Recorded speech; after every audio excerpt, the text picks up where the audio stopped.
Halo, assalamualaikum teman-teman semuanya. Selamat pagi, selamat siang, selamat malam dimanapun kalian berada. Sehat-sehat semuanya. Well guys, di video kali ini kita akan ngebahas tentang episode keempat breakdown dari series Dune Prophecy. Yang agak telat nih Jokastoy ngebuatnya ya. Sorry banget bagi teman semua yang mungkin udah nunggu. Ini dia breakdown dan full alur cerita dari episode keempat Dune Prophecy yang makin seru dan makin banyak misteri yang gak terungkap.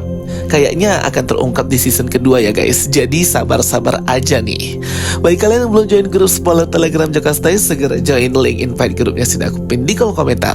Jangan lupa juga untuk follow official akun TikTok dan Instagram Jokastoy. Oke, ini dia breakdown episode keempat dari series Dune Prophecy. Here we go. Oke, jadi episode keempat ini melanjutkan episode sebelumnya ya teman-teman. Dibuka dengan Sister Emmeline yang mendapatkan nightmare atau mimpi buruk gitu ya teman-teman, dimana ia melihat dirinya sendiri gitu yang sedang menyayat leher dan matanya seperti dijahit. Kemudian dilanjutkan Sister Jane yang terbangun melihat teman-teman wanitanya, para acolyte dan murid juga terkena histeria massal, mimpi buruk massal gitu. Ia langsung melihat Sister Emmeline yang tidak ada dan segera menyelamatkannya yang hendak bunuh diri gitu ya guys. Jadi dia seperti dikendalikan dalam mimpi buruknya itu untuk membunuh dirinya sendiri dengan belati khas Sisterhood. Untung saja ada Sister Jane yang sempat menolong. Next terlihat scene dari Mother Superior Valia dan juga Theodosia yang sedang makan bersama dengan Harrow serta Baron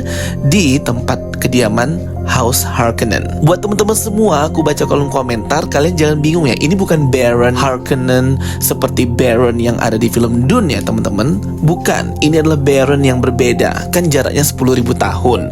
Jadi udah jelas banget ini Baron yang berbeda guys. Ini Baron adalah nenek moyangnya si Baron yang ada di film Dune. Jadi berbeda ya guys. Terlihat di sini bahwa Valia mendapatkan bisikan-bisikan dari Reverend Mother, ancestor dan leluhurnya gitu ya. Theodosia pun di sini semakin hebat menggunakan kekuatan Truth Sayer-nya untuk melihat apakah Harrow berkata jujur. Apa motivasi dan hasrat terbesar Harrow di sini, yang dimana ia sangat ingin bergabung di Imperium. Dan Valia bisa mewujudkan keinginannya tersebut. Di sini Baron mengingatkan Harrow agar berhati-hati karena Valia mungkin saja mengkhianatinya. Namun Valia berkata ia akan menjadi Truth Sayer dari House Harkonnen dan mendampingi Harrow. Next kembali ke planet Seleucia Secundus, di mana terlihat Emperor Javico Corino, Desmond Hart, sang ratu, Constantine, serta sang putri sedang makan siang gitu guys, dimana ia mengkonfrontasi ayahnya ini karena merawat berteman dengan pembunuh si Desmond Hart ini. Walaupun ia sudah berjanji akan melayani pihak kerajaan Imperium, namun ia tetap tidak percaya gitu ya guys, dan mengetahui bahwa rumor tentang Duke Richese yang dibunuh itu memang sudah tersebar, dan ini tentunya membuat orang-orang kesal dengan House Corino. Namun Desmond Hart meyakinkan bahwa kesetiaannya dengan House Corino dan Imperium akan membawa dampak keuntungan bagi mereka. Princess Ines pun bahkan tidak dibolehkan untuk pergi ke Wallach Nine, tempat persaudaraan Sisterhood latihan menjadi Truth Sayer after Emperor Javico Corino itu mengusir Mother Superior Valia ya teman-teman. Dan ini membuat Princess Ines marah dan kecewa terhadap ayah dan keluarganya. Kembali ke Wallach Nine, di sini Tula menginvestigasi kejadian dari mimpi buruk yang menimpa Sister Emmeline bersama dengan juga Sister Jane, di mana mereka mempertanyakan tentang bagaimana Bunda Dorothea itu mati atau ibunya si Layla. Namun di sini Tula pun mengetahui bahwa tidak hanya Sister Emmeline yang mengalami histeria nightmare mimpi buruk tersebut, tapi semua sister atau semua murid ya guys, kecuali Sister Jane. Tula pun menginvestigasi hal ini dan memanggil seluruh murid tentunya. Next kembali ke Imperium, di mana di sini ada pertemuan antar keluarga-keluarga besar di kerajaan House Corino Seleucia Secundus, di mana seluruh keluarga dari house-house besar datang. Ada keluarga Yasu, ada keluarga Hagel, keluarga Gebang Belah, keluarga Vernius, keluarga Yovirks, merupakan wujud persatuan dan stabilitas antar keluarga-keluarga besar di Imperium. Mereka memulai untuk sidang pertama Landsraad bersama dengan Dewan Tinggi Landsraad juga yang akan ada di pertemuan ini, membicarakan tentang hal-hal yang terjadi termasuk kematian Duke Richese yang dibunuh oleh Desmond Hart itu. Terlihat Desmond Hart membaca buku dari Bene Gesserit Sisterhood Mother Kasha, dan ia sangat benci dengan paham-paham dan juga ilmu sisterhood gitu ya. Langsung dibakarnya itu buku. Ia membaca sebuah kalimat, yang kau cari sedang mencarimu. What you seek is seeking you. Ini mungkin mengisyaratkan tentang ramalan dari Mother Superior Rochella Berto Anirul tentang Tyrant Arafel ya guys. Originalitas dari Desmond Hart ini juga masih misteri banget ya. Entah dia ini penyihir rosak ataupun dia merupakan ghola atau salah satu sebutan bagi orang-orang yang duplikat atau memiliki kloningan gitu ya. Emperor Corino langsung bertemu dengan Desmond Hart, dan di sini ia berterima kasih tentang kesetiaan Desmond Hart. Namun Desmond Hart di sini tidak ingin bersabar gitu ya teman-teman. Emperor Javico Corino berusaha untuk menciptakan stabilitas yang terbaik di Imperium dan mendapatkan lagi kepercayaan para Great House. Tapi Desmond Hart ingin cepat-cepat menggunakan kekuatannya untuk mengendalikan mereka semua. Tapi di sini Emperor tidak setuju ya guys. Akhirnya mereka pun berselisih paham gitu. Kembali ke scene Kairon Atreides yang sedang mempersiapkan rebellion, pemberontakan mereka kepada Imperium. Mereka mempersiapkan bom dan ledakan gitu ya, yang dipasang ke sebuah artificial robot drone gitu guys. Dan rencana ini sudah mereka persiapkan dengan sangat matang. Sister Mikaela masih menyamar dan membantu pemberontakan dari Kairon Atreides dan teman-temannya itu. Sister Mikaela ini yang Freeman itu ya teman-teman, Sisterhood yang ditempatkan di Arrakis untuk membantu pemberontakan. Terlihat di sini Kairon Atreides masih ragu dengan pemberontakan mereka ini ya, karena kan pasti akan menyakiti Princess Ines, orang yang ia cintai. Terlihat di sini Valia menghubungi Tula menggunakan handphone gitu guys, dan shock mendengar kematian Sister Layla. Valia menginformasikan kepada Tula bahwa ia memimpikan hal yang sama seperti Kasha.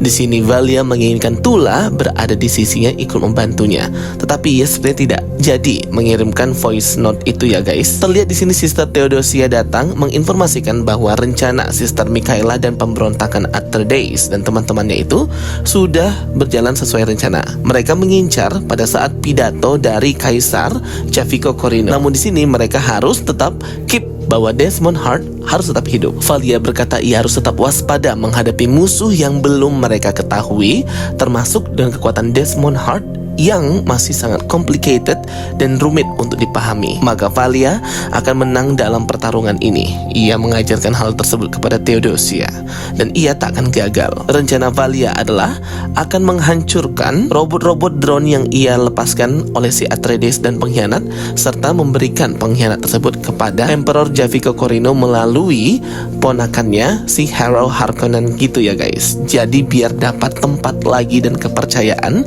dengan menyerahkan para pemberontak tersebut. Dan satu lagi, bukan Sisterhood yang menyebarkan rumor tentang kematian daripada Duke Richese yang dibunuh oleh Desmond Hart. Rencana Mother Superior Valia pun kemudian dikerahkan ya. Ia mengerahkan semua para Truthsayer Sisterhood daripada keluarga-keluarga besar di Imperium untuk mempengaruhi mereka dan membuat mereka percaya bahwa Duke Richese itu memang dibunuh ya guys. Di sini para Truthsayer meyakinkan para kepala keluarga ini untuk melakukan penyelidikan tentang kematian Duke Richese dan membuat salah Kaisar. Tetapi mereka nggak mau ngambil resiko, takutnya nanti malah dicap pengkhianat kekuasaan. Tetapi di sini mereka memilih kambing hitam, yaitu keluarga Harkonnen, Harrow Harkonnen, sehingga mereka bisa bebas dari tuduhan pengkhianatan. Harrow Harkonnen akan menjadi perwakilan dari para keluarga besar ini untuk berada di Dewan Imperium, mengusulkan bagaimana kejadian kematian Duke Richese yang harusnya transparan. Kembali ke kediaman dari keluarga Harkonnen, Harrow pun terkejut ketika Mother Superior Valia berhasil dengan rencananya dan mengundang dua keluarga besar di sini bersama Truthsayer mereka, berkata bahwa Harrow Harkonnen harus mengisi tempat dari Duke Richese yang kosong ketika ia mati dan pergi meninggalkan Selusa Secondas di Dewan Tinggi. Yap, mereka di sini berpura-pura gitu ya untuk menggunakan dan mengkambing hitamkan Harrow Harkonnen mengkonfrontasi Emperor Javico Corino terhadap kematian Duke Richese oleh si Desmond Hart itu yang ia lindungi. Akhirnya rencana dari Valia ini sukses teman-teman. Harrow Harkonnen bisa mendapatkan kursinya di Dewan Tinggi di Imperium, dan Evgeny atau pamannya yang melayang itu bukan lagi pemimpin keluarga dari Harkonnen, melainkan Harrow itu untuk mengangkat derajat keluarga mereka ya guys. Valia meyakinkan Harrow bahwa dialah yang pantas duduk sebagai penguasa keluarga Harkonnen. Next scene kembali ke Wallach 9. Di sini Sister Tula mengumpulkan para siswa Acolyte yang mengalami mimpi buruk secara massal bersama-sama, membuat mereka menelan sebuah rempah untuk membuka pikiran mereka dan syaraf dari mimpi buruk mereka itu agar bisa Tula pandu. Sister Jane ikut membantu Tula karena ia tidak terefek ya guys. Dan jadi memang spices atau rempah-rempah ini tuh kalau di Semestadun tuh yang paling hebat ya guys. Orang yang bisa mengendalikan rempah dialah yang mengendalikan kekuasaan. Rempah spices di Semestadun itu bisa jadi bahan bakar, bisa jadi drugs atau narkoba juga, bisa jadi obat-obatan juga yang menyembuhkan, bahkan bisa digunakan untuk salah satunya eksperimen untuk membuka kembali mimpi buruk para acolyte dan murid ini. Jadi memang gila banget kedudukannya rempah-rempahan di Semestadun itu melebihi apapun. Tula berusaha untuk mengetahui mimpi apa sih yang muridnya ini alami, apakah sama atau berbeda-beda. Mereka disuruh untuk memejamkan mata, menggambar menggunakan sebuah pensil di atas meja, mengingat kembali visi mimpi buruk terkutuk mereka. Gambar pertama memperlihatkan pohon gitu dan semuanya kembar. Kemudian mata ya guys, mata yang dijahit. Awalnya sih gambarnya beda-beda, namun ketika terus dikendalikan dan terus menggambar, ternyata mereka akhirnya menggambar hal yang sama. Mereka menggambar Arrakis atau gurun pasir. Mereka menggambar sesosok warna hitam gitu. Dan pada akhirnya terakhir mereka menggambar sebuah lingkaran hitam yang sangat hitam dengan garis-garis yang tersenter di tengah-tengah gitu, membentuk sebuah mulut cacing pasir raksasa Arrakis yaitu Shai Hulud. Tentu ini membuat Tula sangat panik ya teman-teman. Mereka kehilangan kendali. Mereka terus menggambar dan terus menggambar. Gambar berikutnya, gambar terakhir di sini lebih mengerikan lagi, yaitu menggambar sebuah sosok berwarna hitam yang sangat gelap guys, tetapi dengan dua matanya yang bercahaya menatap mereka. Dua mata bercahaya ini sama seperti dengan visi sebelum meninggal dari Mother Superior Rokella Berto Anirol, di mana dua mata bercahaya berwarna biru menatap mereka. Sister Amelin pun tersadar dan langsung ketakutan melihat gambar tersebut, di mana ia berkata Tuhan mengawasi mereka. Sebenarnya sampai di episode kali ini masih nggak tahu ya, dua mata bercahaya biru ini sebenarnya tuh merujuk kemana. Bisa aja dua mata bercahaya ini merujuk ke mata robot guys, atau artificial intelligence, itu juga bisa. Tetapi menurut aku ya, kalau menurut teori aku sih, dua mata bercahaya berwarna biru ini ialah mata dari Leto kedua Atreides, di mana Leto kedua Atreides yang dijanjikan sebagai pemimpin yang akan memimpin dunia ini ke jalan yang lebih baik, bukan Paul Atreides menjadi seorang Kwisatz Haderach, melainkan anaknya Leto kedua Atreides. Dua mata biru ini menggambarkan mata biru dari Leto Atreides setelah ia menjadi God Emperor Dune dan menjadi hybrid dengan sandworm atau Shai Hulud itu, manusia cacing. Mata dari Leto kedua Atreides ini berwarna biru menatap ke masa lalu 10.000 tahun sebelum kelahirannya, untuk mengingatkan kepada para sisterhood ini bahwa dialah yang akan menjadi God Emperor Dune di masa depan. Jadi mungkin itu teorinya ya, karena mata Leto kedua Atreides itu berwarna biru dan juga bercahaya. Mother Rokella juga menamai dua mata bercahaya ini yang menatapnya adalah Tyran Aravel. Tyran dalam novel Dune adalah sebutan bagi Leto kedua Atreides, God Emperor Dune, dari para sisterhood ini yang menamainya seorang Tyran. Jadi kalau film Dune itu fokusnya ke Paul Atreides, tapi kalau Dune Prophecy di series ini fokusnya kepada Leto kedua Atreides. Empress Natalia bertemu dengan Desmond Hart. Ternyata dialah di sini yang menyebarkan tentang kematian Duke Richecy yang dibunuh oleh Desmond Hart. Dan ini adalah hal yang ia memang lakukan, rencanakan untuk membuat Kaisar Javico itu kesal ya guys, menggunakan kekuasaannya dan mengendalikan tentara untuk mencari para pemberontak gitu guys, menggunakan teknologi yang diberikan oleh Empress Natalia. Terlihat di sini Kairan Atreides bertemu kembali dengan Princess Ines, di mana Kairan masih merasa bersalah karena kan dia mau memberontak gitu ya.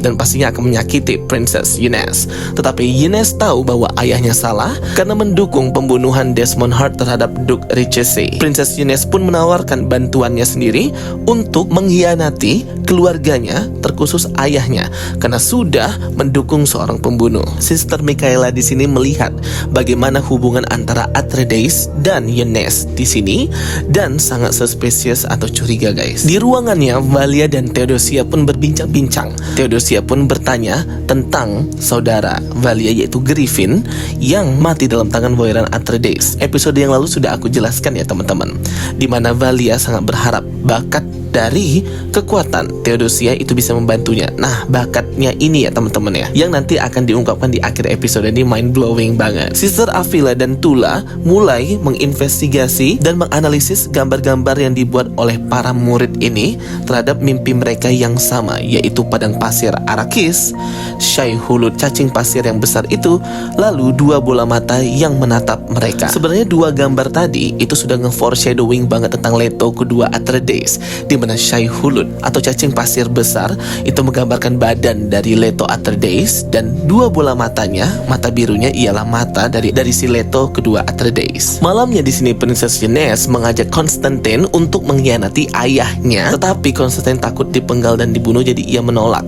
Sehingga Princess Eunice lah nanti yang akan mengkhianati ayahnya, membicarakan kejujuran di depan para dewan. Hari itu dimulailah pidato dari Emperor Javico Corino terhadap pertemuan mereka. Valia pun datang di sini sebagai truth sayer dari Harold Harkonnen. Bersama dalam pertemuan dewan council ini, mereka saling bersiap ya untuk menjalankan rencananya, yaitu untuk menyerahkan pemberontakan Keiran Atreides. Valia juga sudah melihat ke sekeliling di sini. Pemimpin rapat dewan kemudian mempersilahkan Harold Harkonnen untuk berbicara tentang tendensinya di rapat ini. Terlihat Princess Eunice tidak ada di ruang rapat karena ia hendak melaporkan ayahnya itu. Harold Harkonnen di sini berkata di dalam dewan tinggi bahwa ia menuntut penyelidikan terhadap kematian perwet Richese. Semua orang langsung tertegun bahwa kematian ini adalah menuju kepada Emperor Javico Corino. Sebelum ia menyelesaikan kalimatnya, ia langsung dikonfrontasi oleh Princess Eunice. Ternyata Valia juga tidak tahu bahwa Princess Eunice hendak melaporkan bawahan dari ayahnya sendiri, yaitu Desmond Hart. Tetapi Desmond Hart di sini malah berbalik menangkap para buronan, teman-temannya dari Keiran Atreides sebelum mereka mulai memberontak. 3 orang tersebut ya. Jadi fokus tentang Desmond Hart yang membunuh perwet Richese itu teralihkan lagi, guys. Terlihat bahwa 3 orang dari kawan-kawannya Keiran Atreides ini berhasil Desmond Hart tangkap. Ia menggunakan kekuatannya untuk membakar mereka dari dalam dan membunuh 3 orang itu. Keiran Atreides kemudian membatalkan rencana pemberontakannya di hari itu dan langsung kabur ya, guys. Pokoknya semua yang terjadi di luar Nurul sekali, di luar prediksi Valia juga. Salah satu anggota dewan tinggi dari keluarga besar juga dibunuh di sini oleh Desmond Hart. Nah, karena dia ini kalau kalian perhatikan di awal scene itu menyelundupkan robot, guys. Jadi sama aja Desmond Hart ini bisa mendeteksi orang-orang yang masih menggunakan robot atau artificial intelligence. Terlihat bahwa kita sekilas mengetahui visi dari Desmond Hart di dalam matanya, bahwa ia melihat cacing pasir besar Shai Hulud di Arrakis, hendak memakannya, dan dari dalam cacing tersebut menatap 2 mata berwarna biru. Nah, jadi ini tuh udah kayak nge-reference banget ke Leto kedua Atreides sebagai manusia cacing itu ya, guys. Dengan mata birunya dan badannya yang berbentuk cacing. Terlihat Desmond Hart sangat kesakitan ketika ia sudah mengeluarkan kekuatannya itu, dan sekujur kulit badannya itu berdarah. Darahnya pun membekas di tempat duduk dekat Valia. Ia langsung mengambil darah itu ya untuk ditelusuri genetiknya. Para sisterhood juga masih menginvestigasi terkait mimpi buruk yang mereka alami bersama-sama. Tula juga masih menunggu Layla yang akan bangun, di mana ia diselamatkan dengan rempah-rempah dan juga teknologi AI Anirul ini. Terlihat Tula mengalami mimpi buruk yang sama, di mana ia diingatkan kembali oleh Sister Emmeline tentang dosa-dosanya, membungkam atas kematian Dorothea serta kematian dari para Atreides yang ia bunuh di masa lalu. Dan ketika ia terbangun, ia melihat dari kotak inkubator tersebut sudah pecah dan Layla sudah keluar, dan ternyata berhasil. Layla pun akhirnya terbangun. Dan ini sesuai dengan ramalan bahwa sang penyelamat akan datang dan terlahir kembali dari blood dan spices, dari darah dan rempah-rempah. Ini kemudian merujuk kepada karakter Sister Layla yang dimana ia terlahir dari darah, mati, kemudian terlahir kembali dengan rempah-rempah.